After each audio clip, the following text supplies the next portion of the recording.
लबनान में हिजबुल्लाह एक बार फिर से मजबूत हो रहा है। जी हां, लबनान की मुजाहिदीन की तंजीम हिजबुल्लाह एक बार फिर से अपने आप को मजबूत कर रही है। आपको बताते चलें कि हिजबुल्लाह के जो मुजाहिदीन हैं वो एक बार फिर से पूरी मजबूती के साथ अब निकल कर सामने आ रहे हैं। और ये इंकशाफ किसी और ने नहीं किया है, बल्कि अमरीकी अखबार वॉल स्ट्रीट जर्नल ने अपने जराए के हवाले से इंकशाफ किया है कि लबनानी तंजीम हिजबुल्लाह ने अपनी फौजी ताकत को दोबारा मुनज़्ज़म करना और असलहे के ज़खायर को बहाल करना शुरू कर दिया है। यह जंगबंदी मुआहदे की शराइत के खिलाफ एक चैलेंज समझा जा रहा है और इससे इजराइल के साथ नए तसादुम के इम्कानात बढ़ गए हैं। लेकिन मशरिक़ वुस्ता में जिस तरह के हालात हैं, इन हालात को देखते हुए हिजबुल्लाह कहीं ना कहीं अपने आप को मजबूत कर रहा है। हालांकि अमरीकी अखबार के रिपोर्ट के मुताबिक खुफिया मालूमात से जाहिर होता है कि हिजबुल्लाह दोबारा रॉकेट, एंटी टैंक मिसाइल और तोप खाना इकट्ठा कर रहा है। बाज हथियार समुद्री रास्तों और शाम के जरिए स्मगल किए जा रहे हैं, जबकि एक जरिए ने बताया है कि हिजबुल्लाह बाज नए हथियार खुद भी तैयार कर रहा है। अखबार ने लिखा है कि हिजबुल्लाह की इन सरगर्मियों पर इजराइल का सब्र का पैमाना लबरेज होता जा रहा है। इससे लबनानी महाज पर कशीदगी में इजाफे का खदशा भी बढ़ रहा है। इसी दौरान इजरायली नशरियाती इदारे ने इत्तला दी है कि तल अवीव हिजबुल्लाह के बढ़ती हुई सरगर्मियों के जवाब में लबनान में अपनी फौजी कार्रवाइयां तेज करने पर गौर कर रहा है। आपको बताते चलें कि वज़ीर-ए-आज़म बिन्यामिन नेतन्याहू ने एक सिक्योरिटी इजलास में लबनान की सूरत हाल का जायजा लिया, जिसमें हिजबुल्लाह की जारिहाना और दिफाई सलाहियतें बहाल करने की कोशिशों पर बहस हुई। आप देखिए कि इजरायली जराए के मुताबिक हिजबुल्लाह जुज़वी तौर पर अपने अस्करी ढांचे की बहाली में कामयाब हो चुका है, जो मौजूदा सिक्योरिटी मुआहदे की सरी खिलाफ वर्जी है। ये दरअसल इजराइल का मानना है और ये दरअसल अमेरिका का मानना है, क्योंकि बाज़ ज़राए ने बताया है कि गुज़िश्ता चंद माह में हिजबुल्लाह ने शाम से लबनान के अंदर दर्जनों मुख्तसर फासले तक मार करने वाले रॉकेट स्मगल किए हैं और अपनी क़यादत को असर-ए-नौ मुनज़्ज़म कर रही है। दरअसल अब यहां पर अगर हिजबुल्लाह मजबूत होता है या हिजबुल्लाह एक बार असर-ए-नौ फिर से यह तंजीम खड़ी हो रही है, तो इसका डर इजराइल को आखिर क्यों सता रहा है या अमेरिका इससे क्यों परेशान है? क्योंकि लबनान को या हिजबुल्लाह को अपनी हिफाजत करने का हक एक तरह से हासिल है, लेकिन क्योंकि मशरिक़ वुस्ता में इजराइल की दादागिरी है, पूरे मशरिक़ वुस्ता में दरअसल नाजायज कब्जा इजराइल करना चाहता है। इसी वजह से उसने मगरिबी किनारे पर हमला किया, इसी वजह से उसने गजा को तबाह बर्बाद कर दिया, इसी वजह से उसने ईरान पर हमला किया, इसी वजह से उसने शाम पर हमला किया। तो कहीं ना कहीं जो मशरिक़ वुस्ता में पूरी एक दादागिरी और नाजायज जो अपनी हरकतें हैं वो इजराइल एक तरह से अंजाम दे रहा है। और इजराइल का जो एक बहुत देरीना ख्वाब है, इजराइल का जो एक मकसद है ग्रेटर इजराइल का, उसको दरअसल अंजाम देने के लिए हमेशा इजराइल फिक्रमंद रहता है और बिन्यामिन नेतन्याहू दरअसल ग्रेटर इजराइल के ही मंसूबे पर काम कर रहे हैं। हालांकि लबनान से या हिजबुल्लाह से इजराइल का कोई लेना देना नहीं है, ईरान से इजराइल का कोई लेना देना नहीं है, मासूम जो फिलिस्तीनी है उनसे इनका कोई लेना देना नहीं है। लेकिन क्योंकि कहीं पर मशरिक़ वुस्ता में कोई हरकत होती है, किसी भी इस्लामी ममालिक में अगर थोड़ी सी हलचल होती है, तो सबसे पहले अगर किसी के कान खड़े होते हैं तो वो इजराइल है।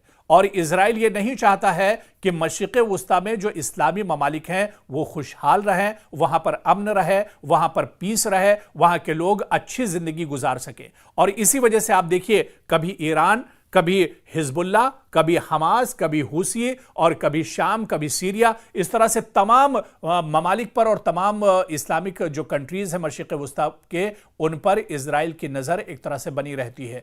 और जहां पर हालात बेहतर होने लगते हैं, इजराइल एक बार फिर से नापाक हरकत करता है और अचानक इन मुल्कों पर हमले किए जाते हैं। आप देखिए कि लबनान को पूरे तौर से इजराइल ने मशरिक़ वुस्ता में तोड़ कर रखा है। हमास के चारों तरफ एक तरह से जो पाबंदियां हैं इतनी सख्त करके रखी हुई हैं कि दायरा तंग कर दिया है। इसके अलावा आप देखिए कि हूसियों के खिलाफ लगातार हमले करता रहता है। ईरान पर अचानक हमला करके ईरान को बहुत बड़ा धक्का देने की इजराइल ने कोशिश की थी, हालांकि ईरान ने इसका मुंहतोड़ जवाब दिया है। तो कहीं ना कहीं जिस तरह के हालात मशरिक़ वुस्ता में बने हुए हैं और उसके बाद हिजबुल्लाह अगर अपनी तैयारी कर रहा है, तो अब इजराइल और अमेरिका के एक बार फिर से कान खड़े हो गए कि आखिर अब मशरिक़ वुस्ता में लबनान या फिर अब हिजबुल्लाह आखिर करने क्या जा रहे हैं। आप देखिए कि जो खबर निकल कर आई है, इस खबर ने ये जानकारी दी है कि लबनान के अंदर दर्जनों मुख्तसर फासले तक मार करने वाले रॉकेट तैयार किए गए हैं और अपनी क़यादत को असर-ए-नौ हिजबुल्लाह एक तरह से मुनज़्ज़म कर रहा है। दूसरी जानिब लबनानी वज़ीर-ए-आज़म नवाफ सलाम ने कहा है कि मुल्क में असलहा सिर्फ रियासत के हाथ में रहेगा, इससे किसी तरह की कोई परेशानी हमारे पड़ोसियों को नहीं होनी चाहिए। उन्होंने इस मकसद के लिए संजीदा इक़दामात की तस्दीक करते हुए कहा कि यह अमल जारी रहेगा। उनका कहना था कि हम इजरायली जारिहत रोकने के लिए अपनी तमाम तवानाइयां इस्तेमाल कर रहे हैं और बैनुल-अक़वामी निगरानी कमेटी के जरिए इजरायली खिलाफ वर्जियों को रोकने की कोशिश में है। याद रहे कि जुनूबी लबनान में कई हफ्तों से कशीदगी में इजाफा देखा जा रहा है।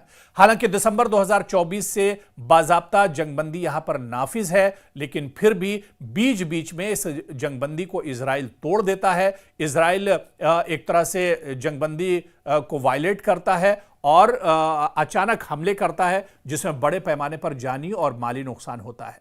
अमरीकी और फ्रांसीसी सालसी से तय पाने वाले इस मुआहिदे के तहत हिजबुल्लाह ने दरियाए लितानी के जुनूब यानी सरहद से तकरीबन 30 किलोमीटर दूर से अपनी अस्करी मौजूदगी खत्म करनी थी और इस इलाके में असलहा रखने का हक सिर्फ सरकारी इदारों को हासिल होना था। इसी मुआहिदे में इजराइल को इन इलाकों से इनखला करना था जहां वो आखिरी जंग के दौरान आगे बढ़ रहा था। तहम इजरायली फौज अब भी जुनूबी लबनान की 5 स्ट्रेटेजिक पहाड़ी चौकियों पर काबिज है, जबकि इस मुआहिदे के मुताबिक इजराइल को अपना कब्जा खत्म कर देना था और वापस एक तरह से जाना था, सिक्योरिटी फोर्सेस को हटा लेना था। लेकिन एक तरफ मुआहिदा भी इजराइल करता है और दूसरी तरफ उस मुआहिदे की नाफरमानी भी करता है। और हमेशा एक तरह से इजराइल का यह रवैया देखा गया है, चाहे वो गजा में हो, चाहे वो ईरान में हो, चाहे वो लबनान में हो या फिर सीरिया में हो या मशरिक़ वुस्ता के किसी भी मुल्क में हो। यानी एक तरफ अमेरिका के साथ मिलकर मुआहिदा भी करता है और इजराइल, और दूसरी तरफ उस मुआहिदे की पासदारी भी नहीं करता है। वहीं अमरीकी दबाव पर लबनानी हुकूमत ने अगस्त 2025 में हिजबुल्लाह को गैर मुसल्लह करने का फैसला किया है। लबनानी फौज ने असलहा वापस लेने का 5 मरहलों पर मुश्तमिल मंसूबा भी तैयार किया है, जिसे हिजबुल्लाह ने फौरन एक तरह से मुस्तरद कर दिया है। तो कहीं ना कहीं मशरिक़ वुस्ता में जाहिर सी बात है कि लबनान अपने आप को मजबूत कर रहा है। हिजबुल्लाह बहुत छोटी सी एक तंजीम है, मुजाहिदीन की एक तंजीम है जो अपनी हिफाजत के लिए एक तरह से असलहा जमा करते हैं या फिर अपनी हिफाजत के लिए ये पूरी एक विंग है। लेकिन इस पर भी इजराइल की नीयत एक तरह से ख़राब रहती है और वक्फे वक्फे से इजराइल हिजबुल्लाह को भी टारगेट करता रहता है। हालांकि हिजबुल्लाह के कमांडर का माजी में जिस तरह से उन्हें शहीद किया गया, कई बड़े सिक्योरिटी जो अफसर थे उन्हें शहीद किया गया, और यही नाराज़गी दरअसल हिजबुल्लाह के अंदर है कि इजराइल ने जिस तरह से जासूसी करके मोसाद के ज़रिए, IDF के ज़रिए लबनान पर लगातार, ख़ासतौर से जुनूबी जो लबनान है वहाँ पर इजराइल लगातार हमले करता रहता है और इसी का को जवाब देने के लिए हिजबुल्लाह दरअसल अचानक खड़ा होता है। और आप देखिए कि 12 रोज़ा जो ईरान और इजराइल की जंग हुई थी, उसके बाद कहीं ना कहीं हिजबुल्लाह और मजबूत हो गया था, क्योंकि हिजबुल्लाह को ये मालूम था, इस बात की भनक लग गई थी कि अब खित्ते में कोई दरअसल महफूज रहने वाला नहीं है। अब इजराइल ने अपनी नीयत जो है वो एक तरह से सबके सामने पेश कर दी है, साफ कर दी है